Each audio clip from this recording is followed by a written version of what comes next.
நம்ம ஹீரோ ஒரு genius mathematician. தான் வாழ்க்கைய மேக்ஸுக்காகவே அர்ப்பணிச்சுக்கிட்டு இருக்கிற ஒரு நபர்னே சொல்லலாம்.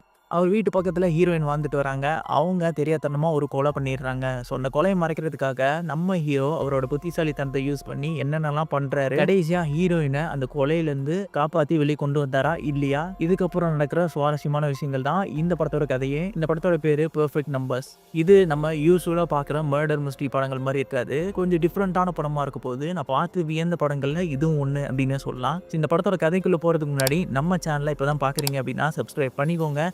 அண்ட் நம்ம வீடியோவுக்கும் 100 லைக்ஸ் மேலே போட்டு விட்டுருங்க. வாங்க இப்போ இந்த வீடியோக்குள்ளே போகலாம். படத்துடைய ஆரம்பத்தில் ஒரு ஷாட்டு அங்கே ஒரு போர்டு காமிச்சிருக்காங்க. அந்த போர்டு ஃபுல்லாகவே மேக்ஸ் ப்ராப்ளம்ஸாக இருக்குது. ஸோ நம்ம ஹீரோடைய ரூமு தாங்க இது. நம்ம ஹீரோ படுத்து தூங்கிட்டு இருக்காருங்க. காலையில் பக்கத்து வீட்டில் இருக்கிற நம்ம ஹீரோயினோட குரலை கேட்டு எந்திரிக்கிறாரு.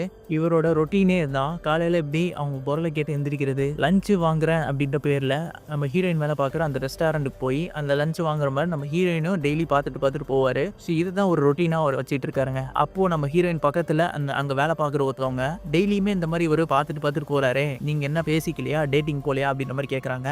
அதுக்கு ஹீரோயின் எனக்கு இந்த மாதிரி படிப்புன்னு இருக்கவங்களாம் பிடிக்காது அப்படின்ற மாதிரி சொல்கிறான். நம்ம ஹீரோ ஒரு ஸ்கூலில் ப்ரொஃபஸராக இருக்காரு. அங்கே இருக்கிற ஸ்டூடெண்ட்ஸ் எல்லாமே மேக்ஸ்னாலே ரொம்ப போர் அப்படின்ற மாதிரி நினச்சிட்டு இருக்காங்க.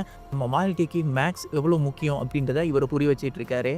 அன்னைக்கு ஈவினிங்கே வந்து நம்ம ஹீரோயினோட வீட்டில் ஹீரோயினோட அக்கா பொண்ணு ஒருத்தவங்க வளர்த்துட்டு இருப்பாங்க. அவளுக்கு உடம்பு சரியில்லாமல் போயிடுது. நம்ம ஹீரோ அப்போ தான் வீடு திரும்புறாரு. அதை பார்த்த உடனே அவளை தூக்கிக்கிட்டு ஹாஸ்பிட்டலுக்கும் கூப்பிட்டு போகிறாருங்க. ஸோ அங்கே போயிட்டு மருந்து மாத்திரலாம் வாங்கி கொடுத்துட்டு அவர் இவங்களுக்கு சொல்லாமலே அங்கேருந்து போயிடுறாரு. நம்ம ஹீரோவுக்கு ஹீரோயினை ரொம்பவே பிடிக்கும். ஆனால் அதை வந்து அவர் சொன்னதே கிடையாது. தூரத்துலேருந்து எவ்வளோ உதவி பண்ண முடியுமோ அவ்வளோ உதவியும் பண்ணுவார். ஆனால் அவர் பேசக்கூட மாட்டாருங்க. ஸோ அப்படிப்பட்ட கேரக்டர் தான் நம்ம ஹீரோ. அடுத்த நாள் காலையில் லஞ்ச் வாங்க வராருல, அப்போது நம்ம ஹீரோயின் மெடிசின் வாங்கி கொடுத்துருப்பார்ல. ஸோ அதுக்கு தேங்க்ஸ் சொல்லிவிட்டு அதுக்கான காசையுமே அவங்க வந்து கொடுத்துட்றாங்க. ஸோ இவரும் வாங்கிட்டு அங்கேருந்து போகிறாரு. அவர் அந்த கடையை விட்டு வெளியே வரும்போது ஒரு ஆள் அந்த கடையை பார்த்துட்டு அப்படியே முறைச்சிட்டு நின்றுட்டே இருக்காரு. அவர் யாருன்னு சொல்லலை. ஹீரோவுக்கு ஒரு தனியான இன்னொரு வாழ்க்கையும் இருக்குங்க. அவருக்கு ஸ்கூபா டைவிங்னா ரொம்ப பிடிக்கும். அதாவது தண்ணிக்குள்ளே ரொம்ப நேரத்துக்கு ஆக்சிஜன் இல்லாமலே அவரால் இருக்க முடியும். அந்த விஷயத்த பண்ணிட்டு டெய்லியுமே என்ன பண்ணுவார், ஒரு சப்வே வழியாக நடந்து போவார். அந்த சப்வேக்குள்ளே நிறைய பிச்சைக்காரங்களாம் இருப்பாங்க. ஸோ அப்படியே அவர் வந்து அந்த வழியாக நடந்து வந்துட்டு இருக்காரு இன்னைக்கு நைட்டு. இப்போது கடைக்கு வெளியில் ஒருத்தர் நின்றுட்டு இருந்தார்ல, அவர் நம்ம ஹீரோயினோட வீட்டு பெல்லை அடிக்கிறாரு. அவங்களும் கதவு திறக்கிறாங்க. உள்ளே போன அவர் ரொம்பவே வந்து பேச ஆரம்பிக்கிறாரு. நம்ம ஹீரோயினை அடிக்கிறாருங்க. இவர் வந்து நம்ம ஹீரோயினோட எக்ஸ் ஹஸ்பண்டு. கொஞ்சம் ஹார்ஸாக நடந்துக்கிறாரு, குடிச்சிருப்பார் போல். அப்போ தான் யூனான்ற அந்த பொண்ணு வரா. ஸோ அவளும் உள்ளே வந்தோடனே அவகிட்டையும் இவர் வந்து தப்பாக நடந்துக்க ட்ரை பண்ணுறாரு. ஸோ அதை பார்த்து இவங்க அவரை பிடிச்சி அடிக்க, அவர் இவங்கள சோபாவில் தள்ளி விட்டு பிடிச்சி நெருக்கிறாரு. அந்த நேரம் பின்னாடி இருந்து யூனா ஒரு சீல்டு எடுத்து அவர் தலையிலே ஒரே போட்டுடுறா. அவர் அப்படியே கீழே விழுந்து இன்னும் கோபமாயிடுது அவருக்கு. எந்திரிச்சு மறுபடியும் அடிக்க வராரு. இது எல்லா விஷயத்தையுமே நம்ம ஹீரோ பக்கத்து வீட்டில் இருந்துட்டு கேட்டுக்கிட்டே இருப்பார். அவருக்கு நல்லாவே கால்குலேட் பண்ண வரும். ஸோ அங்கே வர சத்தத்தை வச்சு என்ன நடக்குது அப்படின்றத அவர் புரிஞ்சுக்கிறாரு. இருந்தாலுமே அவரால் ஹெல்ப் பண்ண முடியல அப்படின்ற மாதிரி ஒரு சோகத்தில் உட்கார்ந்துருக்காரு. அவங்க வீட்டில் அயன் பாக்ஸை ஆன்லேயே வச்சுட்டு போயிருப்பாங்க. ஸோ அந்த அயன் பாக்ஸோட வயரை எடுத்து அவரோட கழுத்தில் நெருக்கிறாங்க நம்ம ஹீரோயின். அப்போது அவர் கையை வச்சு எதுவும் பண்ண விடாமல் பட்டுற மாதிரி நம்ம யூனாவும் அவன் கையை பிடிச்சிக்கிறா. ஒரு கடத்தில் அவங்க 2 பேரும் சேர்ந்து அவரை சாகடிச்சிடுறாங்க. ஸோ அவரும் இறந்துட்டாரு. இப்போ என்ன பண்ணுறதுன்னு தெரியாமல் உட்காந்துருக்க. அப்போது காலிங் பெல் சத்தம் கேட்குது. திறந்து பார்த்தா நம்ம ஹீரோ தான். எதுவும் பிரச்சனையா, இங்கே எனக்கு சத்தம் கேட்டுச்சு அப்படின்ற மாதிரி கேட்க, அதுக்கு அவங்க இல்லை ஒரு கருப்பாம்பூச்சி நுழைஞ்சிருச்சு, அதை தான் நாங்கள் அடிச்சுக்கிட்டு இருந்தோம் அப்படின்ற மாதிரி சொல்ல, அது செத்துருச்சா அப்படின்ற மாதிரி கேட்குறாரு. ஆமாம் அது செத்துருச்சு அப்படின்ற மாதிரி சொல்லிடுறாங்க. இப்போது ஒரு மாதிரி மெட்டாஃபராக அந்த இடத்துல வந்து அவங்க அந்த சீனை க்ரியேட் பண்ணியிருக்காங்க. நம்ம ஹீரோவுக்கு புரிஞ்சிருச்சு அவங்க அவரை வந்து கொலை பண்ணிட்டாங்கன்னு சொல்லிட்டு. ஆனால் நம்ம ஹீரோ அதெல்லாமே வந்து வெளியே காட்டிக்காமல் அவங்களுக்கு ஏற்ற மாதிரியே அவர் பேசிகிட்டு இருப்பார். சரி ஓகேன்னு இப்போ அவங்க கதவு பூட்டிட்டு போயிடுறாங்க. இப்போ நம்ம ஹீரோ மறுபடியும் வந்து நான் வேணா உங்களுக்கு ஹெல்ப் பண்ணதா அப்படின்ற மாதிரி கேட்குறாரு. அப்போது அந்த ஹீரோயின் அந்த இடத்துல புரிஞ்சுக்கிறாங்க நம்ம ஹீரோக்கு எல்லாமே தெரிஞ்சிடுச்சு. ஸோ நம்ம உள்ளே ஓடலாம் அப்படின்னு சொல்லிட்டு ஹீரோவை உள்ளே ஓடுறாங்க. ஹீரோவும் வந்து பார்த்துட்டு என்ன பண்ணலாம் அப்படிங்கிறத யோசிச்சுட்டு இருக்காரு. அந்த நேரம் நம்ம ஹீரோயினுக்கு என்ன தாட் அப்படின்னு பார்த்தீங்கன்னா, யூனாவை இந்த கேஸ்க்குள்ளே எப்படியாவது விடக்கூடாது, நம்மளே இதில் சரண்டர் ஆகி யூனாக்கு பதிலாக நம்ம உள்ளே போயிடலாம் அப்படின்னு வந்து நினைக்கிறாங்க. இப்போ நம்ம ஹீரோ என்ன சொல்கிறாரு, நீங்கள் ஒத்த ஆளாக இதை பண்ணியிருக்கவே முடியாது, யூனாவும் உங்களுக்கு ஹெல்ப் பண்ணியிருக்கணும். பாருங்கள் இவரோட கையில் கடிச்ச அந்த தனம் இருக்குது. ஸோ போலீஸ் இதை பார்த்தாங்க அப்படின்னா 2 பேர் தான் இதை பண்ணியிருக்க வாய்ப்பு இருக்குன்னு சொல்லி உங்கள் 2 பேரையும் உள்ளே போட்டுருவாங்க. என்னாலே இதை கண்டுபிடிக்க முடியுது அப்படின்னா போலீஸால் என்ன கண்டுபிடிக்க முடியாதா என்ன அப்படின்னு மாதிரி சொல்கிறாரு. அப்போ நம்ம ஹீரோயின் எனக்கு யூனாவை காப்பாற்றணும், அது மட்டும் தான் விஷயம் அப்படின்னு மாதிரி சொல்ல, அப்போ நம்ம ஹீரோ என்ன சொல்கிறாரு, என்ன நீங்கள் நம்புவீங்களா மாட்டிங்களா, நான் உங்கள இந்த பணத்த மறைக்கிறதுக்கு ஹெல்ப் பண்றேன். யாருமே மாட்டிக்க வேணாம். நீங்க 2 பேருமே சேஃபா இருப்பீங்க. என்ன மட்டும் நீங்க முழுசா நம்புங்க அப்படின்றத மட்டும் சொல்றாரு. அவங்களும் ஓகேன்னு சொல்ல, உங்களுக்கு படம் பார்க்குற ஹேபிட் இருக்கா? அப்படின்ற மாரி நம்ம ஹீரோ கேட்குறாரு. அந்த இடத்துல சீன் கட் ஆகுது. இப்போ ஒரு பிரிட்ஜுக்கு கீழ எரிஞ்ச நிலையில ஒரு பாடி அங்க கண்டெடுக்கப்படுது. இந்த பாடியோட போஸ்ட்மார்டம் ரிப்போர்ட் வர்றதுக்கே 3 வாரம் ஆகும் அப்படின்ற மாரி சொல்லியிருக்காங்க. ஸோ அந்த இடத்துக்கு வந்து டிடெக்டிவ்க்கு இந்த கேஸ் மேல ரொம்பவே வந்து ஆர்வம் அதிகமாயிடுது. அப்போ பக்கத்துல ஒரு சைக்கிள் காத்து இறக்கப்பட்டு அங்க விழுந்து கிடக்கு. அந்த சைக்கிளை பார்த்து இது யாரோடதா இருக்கும் அப்படின்ற மாதிரி அவர் யோசிக்கிறாரு. அந்த சைக்கிள்குள்ள ஒரு ஹோட்டல் ரூமோட கீயும் இருக்கு. அந்த கீயை பார்த்தோன்னே அந்த டிடெக்டிவ் பக்கத்தில் இருக்க இன்னொருத்தர் அசிஸ்டன்ட் அவர் என்ன சொல்றாரு, யாரோ ஒரு முட்டாளு கொலையை பண்ணிட்டு தடயத்தை எப்படி விட்டுட்டு போயிருக்கான் பாருங்க அப்படின்ற மாதிரி சொல்ல, அப்போ நம்ம டிடெக்டிவ் இது தடயத்தை விட்டுட்டு போன மாதிரி தெரியல, ஆனால் நம்ம பார்க்கலாம் அப்படின்னு சொல்லிட்டு அந்த ரூமுக்கும் போறாங்க. ஸோ அந்த ஹோட்டல் ரூமுக்கு போய் பார்க்க அங்கே இருக்கிறது நம்ம ஹீரோயினோட எக்ஸ் ஹஸ்பண்ட். ஸோ அவரோட ஐடி கார்டெலாம் அங்கே கிடைக்குது. ஸோ அவரோட டீட்டெயில்ஸ்லாம் பார்த்துட்டு இருக்கும்போது அந்த ஹோட்டலோட ஓனர் வந்துட்டு, நானே உங்ககிட்ட ரிப்போர்ட் பண்ணலான்னு நினச்சேன், இந்த ஆள் ஒரு வாரமாக இங்கே வர்றதே கிடையாது, வாடகையும் கொடுக்கவே இல்லை, நீங்கள் எப்படியே தான் அவங்ககிட்ட பார்த்து வாங்கி கொடுங்க அப்படின்னு மாதிரி சொல்லிட்டுருக்காங்க.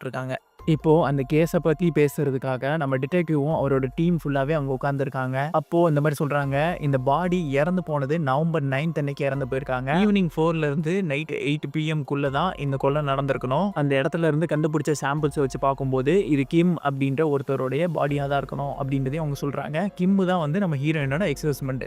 அவரை கழுத்தை நெரிச்சு, அதுவும் அயன் பாக்ஸோடைய வயரை வச்சு அவரை கழுத்தை நெரிச்சு கொண்டிருக்காங்க அப்படின்ற விஷயமும் இவங்களுக்கு தெரிய வந்துருச்சு. இப்போ அந்த டிடெக்டிவ் என்ன சொல்றாரு, இவர் 7:30 வரைக்கும் உயிரோட தான் இருந்திருக்கணும். ஏன்னா இவர் ரெண்ட் எடுத்த அந்த சைக்கிள் இருக்குல்ல, அது அந்த இடத்துல கண்டுபிடிக்கப்பட்டுச்சு. அந்த சைக்கிளை வந்து அன்னைக்கு, அதாவது நவம்பர் 9 அன்னைக்கு 7:30க்கு தான் ரெண்டல் எடுத்திருக்காங்க. ஸோ அதுக்கப்புறம் அவர் இங்கே வந்து ஏதோ நடந்திருக்கு அப்படின்றத அவர் வந்து கணிக்கிறாரு. கிடைச்ச மற்ற டீட்டெயில்ஸ்லாம் வச்சு பார்க்கும்போது எங்களுக்கு வர ஒரே சஸ்பெக்ட் என்னன்னு பார்த்தீங்கன்னா இவங்களுடைய எக்ஸ் ஒய்ஃப். ஸோ அவங்க மேலே தான் எங்களுக்கு சந்தேகமாக இருக்குது. அதுக்கு ஹெட் அஃபீஷியல்ஸ்லாம் என்ன சொல்கிறாங்க, இப்போ நீங்கள் என்ன பண்ண போகிறீங்க அப்படின்ற மாதிரி கேட்க, அதுக்கு டிடெக்டிவ் நாங்கள் அவங்கள போய் விசாரிக்க போகிறோம் அப்படின்னு சொல்லிட்டு இப்போது விசாரிக்கிறதுக்காக நம்ம ஹீரோயினோட வீட்டுக்கும் வந்துடுறாங்க.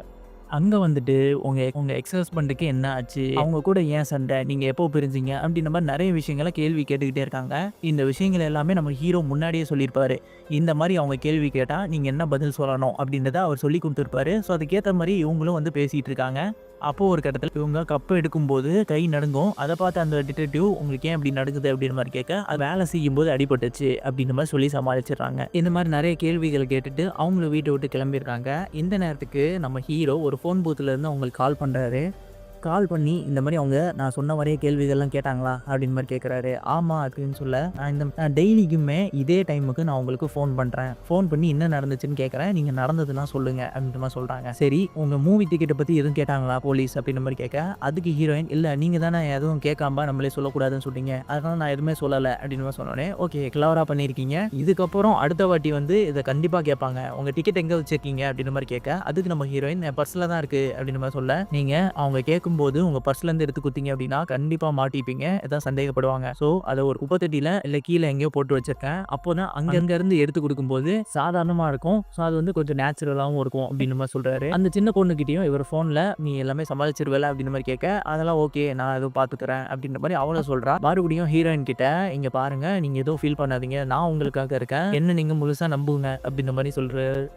அடுத்த நாள் நம்ம ஹீரோ சொன்ன மாதிரியே அவங்க அங்கே வந்துட்டு நீங்கள் அன்னைக்கு என்ன பண்ணியிருந்தீங்க அப்படின்ற மாதிரி கேட்க, மூவிக்கு போயிருந்தோம் அப்படின்ற மாதிரி அவங்க சொன்னோடனே அந்த டிக்கெட் இருக்கா அப்படின்ற மாதிரி ப்ரூஃபுக்கு கேட்குறாங்க. இப்போ நம்ம ஹீரோயின் அது எங்கே வச்சேன்னு தெரில அப்படின்ற மாதிரி ஆக்ட் பண்ணிட்டு குப்பையிலேருந்து ஒரு போஸ்டர் எடுத்து கொடுக்குறாங்க. இந்த படத்துக்கு தான் நாங்கள் போயிருந்தோம் அப்படின்ற மாதிரி சொல்ல, அந்த போஸ்டருக்குள்ளே டிக்கெட் இருக்குது. சரி ஓகே இவங்க போனதுக்கான ப்ரூஃபும் இருக்குது அப்படின்னு சொல்லிட்டு அவங்க அந்த இடத்துலேருந்து கிளம்புறாங்க. ஆனால் நம்ம டிடெக்டிவ்க்கு இன்னுமே சந்தேகமாயிடுது, எல்லாமே பெர்ஃபெக்டாக இருக்கே, இதை பார்க்கும்போது எனக்கு இன்னும் சந்தேகமாக இருக்குது. அது மட்டும் இல்லாமல் அவங்க கை நடுங்கிட்டு இருக்கு. ஸோ அவங்க கையில் ஒரு வயரை பிடிச்சி இழுத்தா எந்த அளவுக்கு ஒரு காயம் இருக்குமோ அந்த அளவுக்கு அவங்க கையில் காயம் இருக்குது. ஸோ எனக்கு என்னமோ இவங்க தான் அந்த கொலையை பண்ணியிருக்கணும் அப்படின்ற மாதிரி அவர் யோசிச்சுட்டே இருக்காரு. அவர் பக்கத்தில் இருக்க அசிஸ்டன்ட்டு, நீங்கள் ஏன் இப்படிலாம் ஓவர் திங்க் பண்ணுறீங்க, அதெல்லாம் இருக்காது அப்படின்ற மாதிரி சொல்லிட்டு வராரு. அவங்க இன்னமும் கிளம்பி போகாமல் கார்லேயே உட்காந்து யார் வரா போகிறா அப்படின்றத நோட் பண்ணிக்கிட்டே இருக்காங்க. அந்த நேரம் தான் நம்ம ஹீரோ அந்த இடத்துக்கு வராரு. ஆனால் அவர் இவங்க இந்த மாதிரி கண்காணிச்சிட்டு இருக்காங்க அப்படின்றத கண்டுபிடிச்சிடுறாரு. இப்போது ஹீரோயின் வீட்டு பக்கத்தில் போகும்போது ஹீரோயின் நம்ம ஹீரோ கிட்ட பேச வராங்க. அப்போ நம்ம ஹீரோ நம்மளை நோட்டீஸ் பண்ணிட்டு இருக்காங்க, நார்மலாக ஆக்ட் பண்ணுங்க அப்படின்ற மாதிரி சொன்னோடனே அவங்களுமே நார்மலாக இருக்காங்க. நம்ம ஹீரோவும் வந்து சேஃபாக அவரோட வீட்டுக்குள்ளே போயிடுறாரு. இப்போ மறுபடியும் நம்ம டிடெக்டிவ் ஹீரோயின் வீட்டுக்கு போயிட்டு யூனா கிட்ட கேள்வி கேட்க ஆரம்பிக்கிறாங்க. இந்த மாதிரி கொலை நடந்த அந்த டைமுக்கு நீங்கள் படத்துக்கு போயிருக்கீங்க, நீ உன்னோட அத்தையோட கிரெடிட் கார்டை யூஸ் பண்ணியிருக்கியா அப்படின்ற மாதிரி கேட்க, அதுக்காக நான் என்னைக்குமே அவங்களோட கிரெடிட் கார்டை யூஸ் பண்ணதே கிடையாது. அவங்க தான் யூஸ் பண்ணுவாங்க. நான் எது வேணாலும் அவங்க கிட்ட தான் கேட்பேன் அப்படின்ற மாரி சொல்றா. ஏன் இவங்க இப்படி கேட்குறாங்க அப்படின்னு பார்த்தீங்கன்னா, அந்த கொலை நடக்கும்போது மறைக்கிறதுக்காக நம்ம யூனா மட்டும் அந்த டிக்கெட்ட பர்ச்சேஸ் பண்ணிட்டு அவ மட்டும் படத்துக்கு போயிருக்கலாம். ஹீரோயின் கூட இங்க கொலைய பண்ணியிருக்கலாம் அப்படின்ற டவுட்ல தான் அவர் கேட்குறாரு. ஆனா அதுவுமே இங்க நிரூபிக்கப்படல. எந்த ஒரு எவிடன்ஸுமே கிடைக்கல அப்படின்னு சொல்லிட்டு அவர் அங்கேருந்து மறுபடியும் போறாருங்க. பக்கத்து வீட்ல ஏதாவது தெரியுதான்னு சொல்லி கேட்கலாம் அப்படின்னு கதவு தட்டி பார்த்தா, கதவு திறந்த உடனே நம்ம ஹீரோ வராரு. அவர பார்த்தோனே இவருக்கு ஷாக்கு. என்னன்னு பார்த்தா நம்ம ஹீரோவும் இந்த டிடெக்டிவும் சின்ன வயசுல இருக்கிற சைல்ட்ஹுட் ஃப்ரெண்ட்ஸு. அப்புறம் என்ன அவங்க சேர்ந்து சரக்கு அடிக்கிறதுன்னு போயிடுறாங்க. அவங்க 2 பேரும் ஜாலியா சிரிச்சு பேசிட்டு, அவங்க சைல்ட்ஹுட்ல நடந்த விஷயங்கள பத்திலாம் பேசிட்டு, அப்படியே வீட்டுக்கு திரும்புறாங்க. இப்ப நம்ம ஹீரோ வரும்போது, ஹீரோயின் ஒரு அவசரத்துல கதவு திறந்து இந்த மாரி ஹீரோ கிட்ட அவங்க என்ன கேட்டாங்க, "என்னத்த இத சொன்னீங்களா?" அப்படின்ற மாரி கேட்க, அதுக்கு ஹீரோ, "இந்த மாரிலாம் சொதப்பாதீங்க. அவங்க இன்னும் இங்க தான் பார்த்துட்டு இருக்காங்க. ஸோ நான் உங்களுக்கு காசு தர மாரி தரேன். அத வாங்கிட்டு நீங்க உள்ள போயிருங்க." அப்படின்ற மாரி சொன்னோனே, அவங்களும் வாங்கிட்டு உள்ள போயிடுறாங்க. இத பார்த்த டிடெக்டிவ், "இன்னும் சந்தேகமா இருக்கே." அப்படின்ற மாரி சொல்ல, இப்போ பக்கத்துல இருக்க அசிஸ்டன்ட், "இப்படிலாம் யோசிக்காதீங்க. நம்ம அவங்கள ரொம்ப விசாரிச்சுட்டு போயிருக்கோம். இப்போ பக்கத்து வீட்லயும் போய் விசாரிச்சோம் அப்படின்னா, அவங்க என்னன்னு கேட்க தானே செய்வாங்க." அப்படின்ற மாரி அவர் சொல்றாரு. அப்போ நம்ம டிடெக்டிவ் சொல்றாரு, "ஹீரோ ஒண்ணும் சாதாரண ஆள் கிடையாது. அவன் ஒரு ஜீனியஸ். அவன் சின்ன வயசுலேருந்தே நான் பார்த்துருக்கேன். அவனுக்கு சால்வ் பண்ண முடியாத ஒரு ப்ராப்ளத்த சால்வ் பண்ணணும் அப்படின்ற மாரி தான் அவனோட நோக்கமாவே இருக்கும். ஸோ சின்ன வயசுலேருந்தே மேக்ஸ்ன்னு தான் இருப்பான்." அப்படின்ற மாரி சொல்லிட்டு இருக்கும்போதே ஒரு ஃப்ளாஷ்பேக் சீன காட்டுறாங்க. அங்க சின்ன வயசுல இவங்க 2 பேரும் பேசிட்டு இருக்கும்போது நம்ம ஹீரோ என்ன சொல்லுவாரு, "சால்வ் பண்ண முடியாத ஒரு ப்ராப்ளத்த சால்வ் பண்றத விட, சால்வ் பண்ணவே முடியாத ஒரு ப்ராப்ளத்த கிரியேட் பண்றது தான் கஷ்டம்." அப்படின்ற மாரி நம்ம ஹீரோ சொல்லிட்டு இருப்பாரு. இந்த விஷயத்தெல்லாம் இந்த ஃப்ளாஷ்பேக்ல காட்டுறாங்க.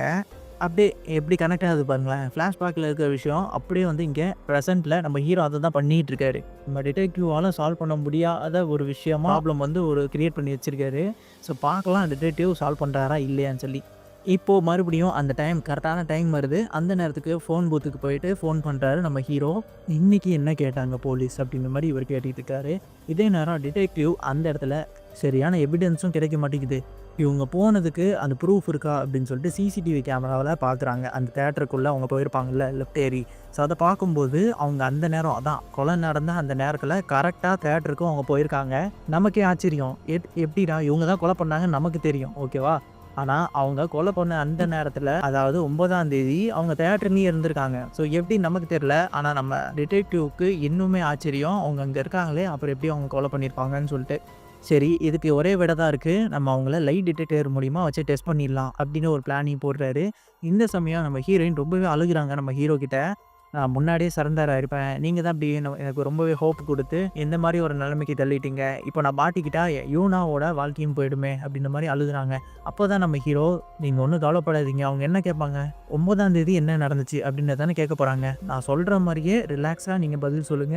அந்த லை டிடெக்டர் உங்கள கண்டுபிடிக்காது." அப்படின்றதையும் சொல்றாரு. அப்படியே அவங்கள கட்டிப்பிடிச்சு சமாதானப்படுத்துறாரு. ஸோ அடுத்த நாள் லை டிடெக்டிங் டெஸ்ட்டுக்கு நம்ம ஹீரோயினும் போறாங்க. அப்போ அவங்க கிட்ட கேள்வியும் கேட்கப்படுது. 9ஆம் தேதி நீங்க உங்களோட எக்ஸர்சைஸ் பார்த்தீங்களா? அப்படின்ற மாரி கேட்க, அப்போ நம்ம ஹீரோயின் 9ஆம் தேதியா? அப்படின்ற மாரி கேள்வி கேட்குறாங்க. ஆமான்னு சொன்னோனே, 9ஆம் தேதி என் எக்ஸர்சைஸ் நான் பார்க்கல அப்படின்ற மாரி சொன்னோனே, அந்த லை டிடெக்டரும் அவங்க உண்மை தான் சொல்றாங்க அப்படின்றத காட்டுது. அதுக்கப்புறம் அன்னைக்கு நீங்க தியேட்டருக்கு போய் படத்த ஸ்டார்ட்டிங்லேருந்து எண்டிங் வரைக்கும் பார்த்தீங்களா? அப்படின்ற மாரி கேட்க, அதுக்கு ஹீரோயின், "நான் 9ஆம் தேதி தியேட்டர்ல போய் படம் பார்த்தேன். ஸ்டார்ட்டிங்லேருந்து எண்டிங் வரைக்கும் பார்த்தேன்." அப்படின்ற மாரி சொல்றாங்க. அப்பவும் அது என்ன பண்ணுது, லை டிடெக்டர் உண்மை தான் சொல்றாங்க அப்படின்ற மாரி காட்டுது. இதெல்லாம் கேட்ட பிறகு சரி ஓகே, இவங்க உண்மை தான் சொல்றாங்க. இவங்க மேல எந்த ஒரு தப்புமே இல்லைன்னு சொல்லி அந்த டெஸ்ட் பண்றாருல, அவர் வந்து அந்த ஆஃபீஸர் வந்து கன்ஃபார்ம் பண்ணிடுறாரு. அப்போ நம்ம டிடெக்டிவ் உள்ள போயிட்டு, "நீங்க தானே உங்களோட எக்ஸர்ஸ்மெண்ட்ட கொன்னீங்க?" அப்படின்ற மாரி கத்தி கேட்குறாரு. அதுக்கு நம்ம ஹீரோயின் இல்லன்ற மாரி சொல்ல, அப்போ அந்த லை டிடெக்டர் இவங்க பொய் சொல்றாங்க அப்படின்ற மாரி கிறுக்க ஆரம்பிச்சிருது. டெஸ்ட் பண்ற அந்த ஆஃபீஸர் இருக்கார்ல, அவர் அங்க போயிட்டு, "இந்த மாரி நீ இப்படி மிரட்டிலாம் கேட்கக்கூடாது. நீ மிரட்டி கேட்ட அப்படின்னா அந்த மெஷின் இப்படி தான் காட்டும். இதுக்கு மேல அவங்கள தொந்தரவு பண்ணாத. நான் இங்க ஒருத்தன் டெஸ்ட் பண்ணி அவங்கள வந்து எதுவும் அவங்க மேல எந்த தப்பும் இல்ல அப்படின்ற மாரி சொன்ன பிறகு, நீ இப்படிலாம் வந்து பண்ணக்கூடாது." அப்படின்னு சொல்லி நம்ம ஹீரோயின வெளிய அனுப்பி வச்சுடுறாங்க. இதுக்கப்புறம் அந்த போலீஸ் உங்கள வந்து எதுவும் பண்ண மாட்டாங்க அப்படின்றதையும் சொல்லிடுறாங்க. அவ்வளோதான் முடிஞ்சுச்சு அப்படின்ற மாரி நம்ம டிடெக்டிவ் வெளிய வந்துட்டு யோசிச்சுட்டு இருக்காரு. என்னதான் பண்றது? நானும் அவங்க கிட்ட நெருங்குறேன். ஆனா கடைசியில ப்ரூவ் பண்ண முடியாம போயிடுது அப்படின்ற மாரி சொல்லிட்டு இருக்காரு. இப்போ பார்த்தீங்கன்னா, அந்த கேஸே முடிஞ்ச மாரி நம்ம ஹீரோவ பார்த்து நம்ம ஹீரோயின், "நீங்க சொன்ன மாரியே நான் பண்ணேன். கரெக்ட்டா அதுலேருந்து தப்பிச்சாச்சு." அப்படின்ற மாரி சொன்னோனே ஹீரோவுக்கும் சந்தோஷம். இப்போ வீட்டுக்குள்ள போய் இவங்க கேஸ முடிச்ச அந்த சந்தோஷத்துல அவங்க சாப்பாடுலாம் போட்டு அவங்க யூனாவும் அந்த ஹீரோயினும் 2 பேரும் சந்தோஷமா சாப்பிடுறாங்க. "நீ எல்லாத்தையுமே மறந்துடணும் யூனா. இத பத்திலாம் யோசிச்சுட்டு இருக்கக்கூடாது." அப்படின்னு மாரி சொன்னோனே யூனாவும் தைரியமா தான் இருக்கா. அப்போ நம்ம ஹீரோ எப்பயும் போல ஃபோன் கால் பண்ணுறாரு. ஆனால் ஃபோன் கால் போக மாட்டேங்குது. அடுத்த நாள் காலையில் அவர் லஞ்ச் வாங்க அந்த ஹீரோயினோட ரெஸ்டாரண்ட்டுக்கு போக, ஹீரோயின் ஸ்பெஷலாக ஒரு கிஃப்ட்டுமே சாப்பாடோட சேர்த்து கொடுக்குறாங்க. ஆவுமா அது என்ன அப்படின்னு சொல்லி அவர் திறந்து பார்க்க, அதுக்குள்ள ஒரு புக் டேக் மாதிரி இருக்கும்ல, அந்த டேக்கில் ஒரு லெட்டர் மாதிரி எழுதியிருக்கு. அதில் பார்த்தீங்கன்னா, இந்த மாதிரி நீங்கள் காட்டின கேருக்கு ரொம்பவே தேங்க்ஸ். என்ன இந்த மாதிரி யாருமே கேர் பண்ணதில்ல அப்படின்ற மாதிரி அதில் போட்டிருக்கு. இதை பார்த்தோன்னே இவருக்கு ரொம்பவே சந்தோஷமாயிடுது. ஏன்னா இவருக்கு ஹீரோயின் மேலே ரொம்பவே லவ்வு. அது மட்டும் இல்லாமல் ஒரு ஸ்கார்ஃபையுமே கூட கிஃப்டாக வச்சுருக்காங்க. அதையும் அவர் போட்டுக்கிட்டு ரொம்பவே சந்தோஷப்படுறாரு. அடுத்த நாள் பார்த்தீங்கன்னா, ஹீரோயினோட கடைக்கு ஒரு ஆள் வராரு. ஸோ இவர் பார்த்தீங்கன்னா, நம்ம ஹீரோயினுக்கு முன்னாடி பணம் கொடுத்து உதவி இருப்பார். ஸோ அந்த ஒரு காரணத்தினால நம்ம ஹீரோயின் இவங்ககிட்ட பேசிகிட்டு இருப்பாங்க. ஸோ அன்னைக்கு சாப்பிட்றதுக்காக அவர் கூட இவங்களும் வந்து ஒரு ரெஸ்டாரண்ட்டுக்கும் போகிறாங்க. ஸோ அப்போது மழையும் பெஞ்சிருது. ஸோ இவரோட கார்லேயே வந்து இவர் ட்ராப் பண்ணுறாரு வீட்டுக்கு. ஸோ அதை வந்து நம்ம ஹீரோ பார்த்துடுறாருங்க. அன்னைக்கு நைட்டு ஃபோன் பூத்துக்கு போயிட்டு ஃபோன் காலில் நீங்கள் யார் கூட போய் பேசிட்டு வந்தீங்க, அவர் யார் அப்படின்ற மாதிரி கேட்குறாரு. நம்ம ஹீரோவுக்கு ஒரு பொசசிவ்னஸ் வந்துருச்சு. ஏன்னா நம்ம ஹீரோ தானே ரொம்பவே லவ் பண்ணிட்டு இருப்பாரு. இப்போ இன்னொருத்தன் உள்ள வந்துட்டான் அப்படின்னோடனே ஒரு கவலை வரும்ல. ஸோ அதை தான் வந்து நம்ம ஹீரோயின் கிட்ட கேட்குறாங்க, அவர் யார் அப்படின்ற மாதிரி. இப்போ நம்ம ஹீரோயினுக்கு என்னடா இவர் இப்படி கேட்குறாரு அப்படின்னு மாதிரி சொல்லிட்டு, நம்ம ஹீரோயினுக்கு என்னன்னா அவரை பிடிக்காது. அவர் அந்த நபர் மேலே லவ்லாம் கிடையாது. அவர் ஒரு ஹெல்ப் பண்ணியிருக்காரு அப்படின்றதுக்காக தான் அவங்க வந்து இப்படி அவர் கூட பேசியிருப்பாங்களே. ஸோ இதுக்கப்புறம் நம்ம மீட் பண்ண வேணாம் அப்படின்லாம் சொல்லியிருப்பாங்க.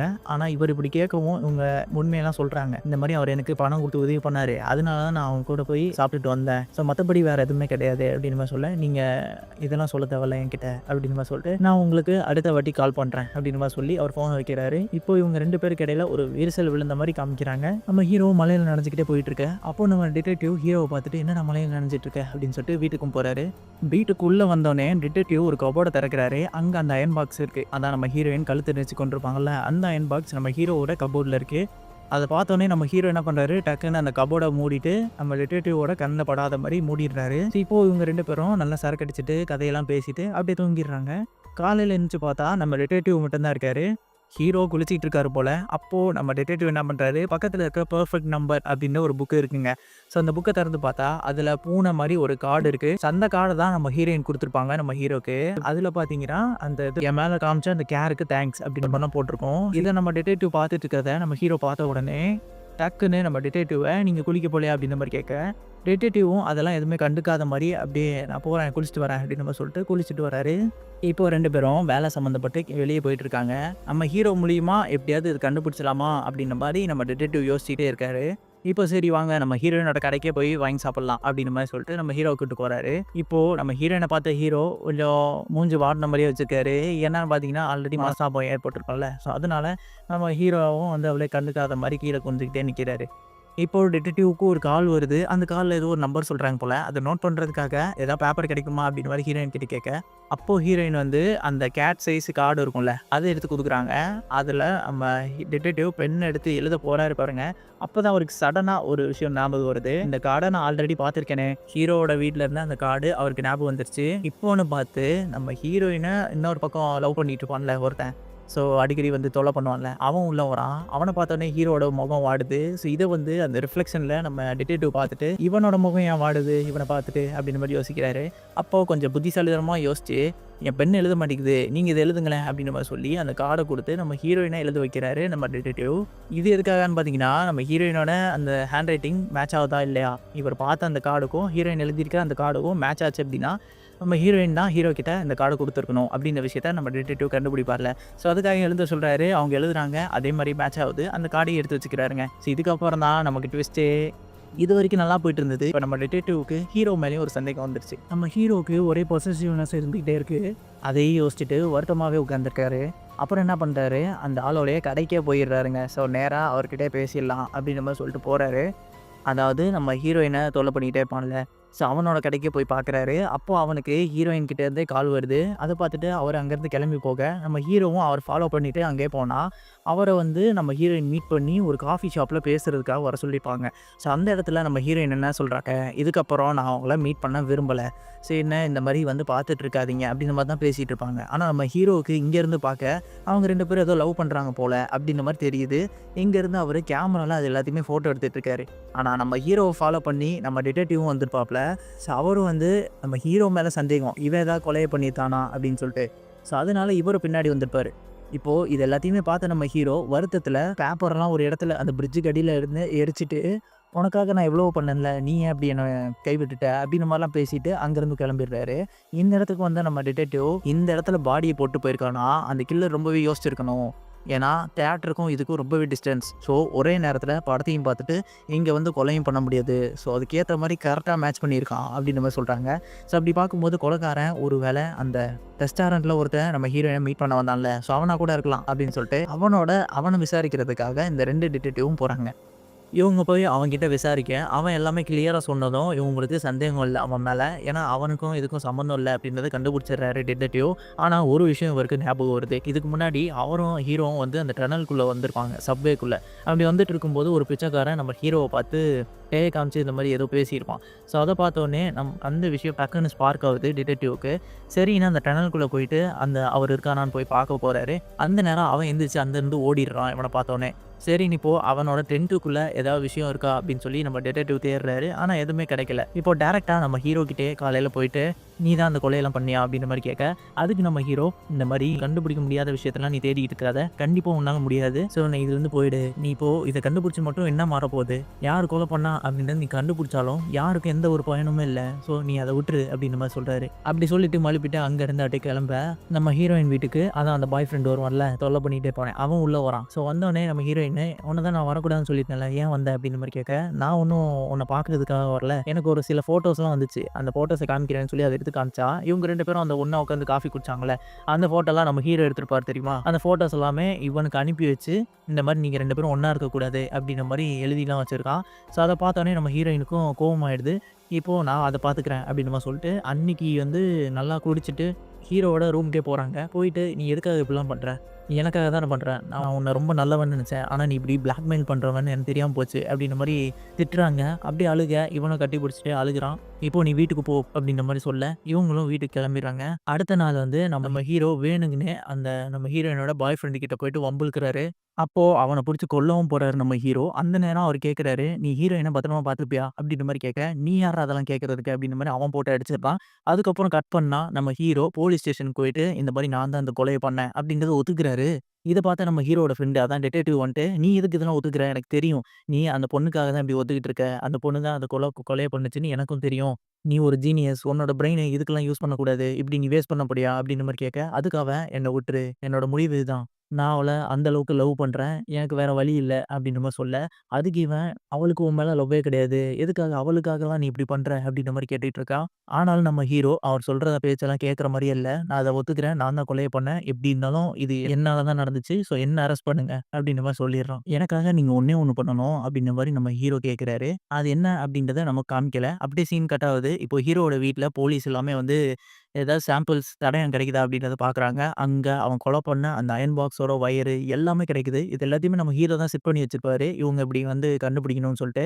இது எல்லாத்தையும் பார்த்த நம்ம ஹீரோயினோட அந்த பொண்ணுமே வந்து 2 பேருமே அழ ஆரம்பிக்கிறாங்க. ஹீரோயினுக்கு அப்பதான் புரியுது. நம்ம ஹீரோவ தப்பா நெனச்சுட்டோம். அவன் நமக்காக உள்ள போய்ட்டான் அப்படின்றத அவங்க வந்து வருந்தி அழ ஆரம்பிக்கிறாங்க. இதுக்கப்புறம் பார்த்தீங்கன்னா, நம்ம டிடெக்டிவ் போயிட்டு ஹீரோயின் கிட்ட, "ஸோ இதுவரைக்கும் இந்த கதை நார்மலா போயிட்டு இருக்க மாரி தானே தெரியுது. நம்ம ஹீரோ ஒன் சைடா லவ் பண்ற ஒரு பொண்ணுக்காக கொலையவே ஏத்துக்கிட்டு அவரு உள்ள போறாரு. இது எதுக்கு நம்மளால ஏத்துக்கவே முடியல இல்லையா? ஆனா இதுக்கப்புறம் சொல்லப் போற ட்விஸ்ட்ட மட்டும் நீங்க பாருங்க. அந்த அளவுக்கு இருக்கும். நம்ம டிடெக்டிவ் என்ன பண்றாரு, இப்போ ஹீரோயின் கிட்ட போயிட்டு, "இந்த லெட்டர ஹீரோ குடுக்க சொன்னாரு." அப்படின்ற மாரி சொல்லி ஒரு லெட்டர வந்து குடுக்குறாரு. இப்போ உட்கார்ந்துட்டு ஹீரோயின் கிட்ட நம்ம டிடெக்டிவ் எக்ஸ்ப்ளைன் பண்ண ஆரம்பிக்கிறாரு. "உன்ன எந்த அளவுக்கு அவன் லவ் பண்ணியிருக்கான் தெரியுமா? நீ நெனச்சுக்கிட்டு இருக்க, அவன் நீ பண்ண கொலைக்காக தான் உள்ள போயிருக்கான் அப்படின்னு சொல்லிட்டு. ஆனா, உன்ன லவ் பண்ணதுக்காக அவனே ஒரு கொலை பண்ணியிருக்கான்." அப்படின்னு சொன்னோனே தூக்கி வாரி போட்டுருது. எப்புட்றா? அப்படின்னு நமக்கே கேள்வி எழுதுல. ஆக்சுவலா என்ன நடந்திருக்கும்னு பார்த்தீங்கன்னா, நம்ம ஹீரோயின் கொலை பண்ண டேட்டு நவம்பர் 8 அன்னைக்கு தான் அவங்க கொலை பண்ணியிருப்பாங்க, எக்ஸ் ஹஸ்பண்ட. ஆனா, நம்ம ஹீரோ சொன்னது இவங்க எல்லாரும் சொன்னது பார்த்தீங்கன்னா, நவம்பர் 9 அன்னைக்கு தான் கொலை நடந்திருக்குன்னு. அப்புறம் எப்படி இது மேட்ச் ஆச்சு அப்படின்னு பார்த்தீங்கன்னா, நம்ம ஹீரோ அந்த கொலை பண்ண அன்னைக்கே வந்து என்ன பண்ணிட்டாரு, தியேட்டருக்கு அனுப்பணும் அப்படின்னா டைம் சிங்க் ஆகாது. ஸோ, அதனால அந்த பாடிய மறைச்சிடுறாரு. அதுக்கப்புறமா நவம்பர் 9 அன்னைக்கு அந்த சப்வேக்குள்ள பிச்சைக்காரங்கலாம் இருந்தாங்கல்ல, அதுல ஒருத்தர காசு குடுத்து செலக்ட் பண்ணி அந்த ஹோட்டல்ல தங்க வைக்கிறாரு. அதான் அந்த எக்ஸ் ஹஸ்பண்ட் இருப்பார்ல. ஸோ, அதே ஹோட்டல்ல, அதே ரூம்ல போய் தங்க வச்சு, அந்த எக்ஸ் ஹஸ்பண்டோட நெறைய பர்ஸு, அந்த திங்ஸ் எல்லாத்தையுமே அங்க போடுறாரு. ஸோ, இது மூலியமா தான் இந்த எவிடன்ஸ் போலீஸுக்கு வந்து இங்க வந்து அந்த எக்ஸ் ஹஸ்பண்ட் தான் இருந்தான் அப்படின்னு எவிடன்ஸ் கிடைச்சிருக்கும். ஸோ, இது எல்லாத்தையுமே மேட்ச் பண்றதுக்காக இவன இங்க தங்க வச்சு, அந்த ப்ரூஃப் எல்லாத்தையுமே இங்க விட்டுருப்பாரு. அதுக்கப்புறமா அந்த பிச்சைக்காரர அந்த இடத்துக்கு கூட்டு போயிட்டு பிரிட்ஜுக்கு அடியில அதான் நம்ம ஹீரோயின் எப்படி வந்து எக்ஸ் பண்ண கொலை பண்ணாங்களோ, அதே மாதிரியே அவர வந்து நம்ம ஹீரோ கொலை பண்றாரு. கொலை பண்ணிட்டு நெகம், மூஞ்சி எந்த அடையாளமும் தெரியாத மாதிரி ஃப்ளேம வச்சு அங்க அப்படியே அழிச்சிடுறாரு. ஸோ அந்த பாடிய அங்கேயே போட்டுட்டு, அந்த ஹோட்டலோட ரூம் சாவி இருக்கும்ல, அதையும் அந்த ரென்ட் பண்ண சைக்கிளையுமே அங்க தடயமா விட்டுட்டு அந்த இடத்துலருந்து போயிருக்காரு. இப்போ நம்மளுக்கு புரிஞ்சிருக்கும். ஒரிஜினல் பாடிய எங்க போட்டிருப்பாருன்னு பார்த்தீங்கன்னா, இவருக்கு தான் ஸ்கூபா டைவிங் தெரியும்ல. கீழ போயிட்டு ரொம்ப நேரம் ஆக்ஸிஜன் இல்லாமலே அவர் வந்து ஸ்விம்மிங் பண்ணுவார்ல. ஸோ அந்த ஒரு ஸ்கில்ல வச்சுட்டு கீழ பாடிய ரொம்ப ஆழத்துல போய் போட்டிருப்பாரு. அந்த ரிவருக்கு ரொம்ப ஆழத்துல போய் அந்த பாடிய போட்டிருப்பாரு. ஸோ இது மூலியமா அந்த பாடிய மறைச்சிட்டாரா? ஸோ இப்போ கொலை பண்ண இந்த பாடிய இங்க போட்டுட்டு, ஸோ 2 கொலையும் மொத்தமா நடந்தது 2 கொலை. ஆனா அது ஒரே கொலை மாரி நம்ம ஹீரோ வந்து அத ஃபிக்ஸ் பண்ணிட்டாரு. நம்ம ஹீரோயின் கொலை பண்ணாங்கல்ல, அந்த பாடிய எங்க மறைச்சிருந்தாலும் ஒரு கட்டத்துல கிடைக்க தான் போகுது. அப்படி கிடைச்சது அப்படின்னா ஹீரோயின் தான் மாட்டிப்பாங்க. அதுக்கு பதிலா வேற ஒரு கொலை நடந்திருக்கு. அந்த கொலையும் இந்த கொலையும் லிங்க் பண்ணி விட்டுட்டு, நம்ம தான் அந்த கொலைய பண்ணியிருந்தோம் அப்படின்னா, நம்ம மாட்டிக்கலாம். ஹீரோயின காப்பாத்திரலாம் அப்படின்ற ஒரு எண்ணத்துல தான் நம்ம ஹீரோ இப்படி பண்ணியிருக்காரு. இப்போ உங்களுக்கு புரிஞ்சிருக்கும்னு நெனைக்கிறேன். ஸோ லவ்வுக்காக அதுவும் ஒன் சைட் லவ்வுக்காக இந்த அளவுக்கு நம்ம ஹீரோ போயிருக்காரு. ஸோ இந்த விஷயங்கள் எல்லாமே நம்ம ஹீரோ ஜீனியஸா, தெளிவா, பிரில்லியன்ட்டா ஒரு ஐடியாவ பண்ணியிருக்காரு. ஸோ அதனால தான் இந்த படத்துக்கே பெர்ஃபெக்ட் நம்பர்ன்னு சொல்லி நேமே வச்சிருக்காங்க. எல்லா விஷயத்தையும் கால்குலேட் பண்ணி முன்னாடியே இதெல்லாம் நடக்கும். இப்படிலாம் நம்ம பண்ணோம் அப்படின்னா, இதுலேருந்து தப்பிக்கலாம் அப்படின்ற விஷயத்தெல்லாம் பண்ணி, இவர் கால்குலேஷன் பண்ணி தான் அத வந்து பண்ணியிருக்காரு. இதுக்கப்புறம் தாங்க இன்னொரு பெரிய விஷயமே இருக்கு. நம்ம ஹீரோயின் கிட்ட அந்த லெட்டர் குடுத்துருப்பாங்கல்ல, ஹீரோவோட லெட்டரு. அத எடுத்து அவங்க படிக்கிறாங்க. படிச்சு பார்த்தா தான் தெரியுது, அதுல நம்ம ஹீரோ மேக்ஸ்ன்னு வாழ்ந்துட்டு இருக்கும்போது, ஒரு கட்டத்துல ரொம்பவே டிப்ரஸ் ஆகி தூக்கு மாட்டி செத்துரலாம் அப்படின்னு சொல்லி தான் போவாருங்க. ஸோ அந்த கட்டத்துல தான் காலிங் பெல் சத்தம் கேட்குது. யாருன்னு பார்த்து திறந்து பார்த்தா, நம்ம ஹீரோயின் நிக்கிறாங்க. ஸோ அவங்க இப்போ புதுசா குடி வந்திருக்கோம். ஸ்வீட் எடுத்துக்கோங்க அப்படின்ற மாரி சொல்ல, அந்த அழகான உருவத்த பார்த்தோனே நம்ம ஹீரோவுக்கு ரொம்பவே வந்து சந்தோஷமாயிடுது. ஸோ அந்த ஸ்வீட்டையும் எடுத்து சாப்பிடுறாங்க. அப்போ நம்ம ஹீரோயின், "நான் ஏதாவது உங்களுக்கு உதவி பண்ணவா?" அப்படின்ற மாரி நம்ம ஹீரோ கேட்பார்ல. ஸோ அதே மாதிரி இவங்களும் கேட்குறாங்க. இந்த விஷயத்துல இருந்து தான் நம்ம ஹீரோவே அப்படி கேட்டிருப்பாரு. இதுக்கப்புறம் என்னங்க வேணும்? அடுத்தடுத்த நாள் டெய்லியுமே பக்கத்து வீட்ல தான் இவங்க இருக்கிறதுனால, இவங்க சத்தம் இவங்க வீடு வர வரும். அவங்களோட குரல கேட்டுக்கிட்டே நம்ம ஹீரோ ரொம்பவே சந்தோஷத்துல வாழ்ந்துட்டு இருந்திருப்பாரு. ஸோ இப்படி இவங்கள பார்த்த பிறகு தான் இவங்களுக்கு வாழணும் அப்படின்ற ஒரு ஆசையே வந்திருக்கும். அடுத்து உருகி உருகி லவ் பண்ண ஆரம்பிக்கிறாருங்க. காதலிச்ச பொண்ணுக்கு பிரச்சனை அப்படின்னா யாருங்க விட்டுட்டு போவா? நம்ம ஹீரோ அவங்களுக்காக இவ்ளோ பெரிய விஷயத்த பண்ணியிருக்காரு. இப்போ நம்ம ஹீரோவ கோர்ட்லேருந்து கூட்டு போயிட்டுருக்காங்க ஜெயிலுக்கு. அப்போ நம்ம ஹீரோ சிரிக்கிறாருங்க. ஏன்னா, அவருக்கு சந்தோஷம். நம்ம ஹீரோயினுக்காக இப்படி ஒரு விஷயத்த பண்ணியிருக்கோம்ல. ஸோ, அவ லவ் பண்ண பொண்ணுக்காக இவ்ளோ பெரிய விஷயம் பண்ணியிருக்கோம். ஸோ, அந்த ஒரு சந்தோஷத்தில அவர் வந்துட்டுருக்க.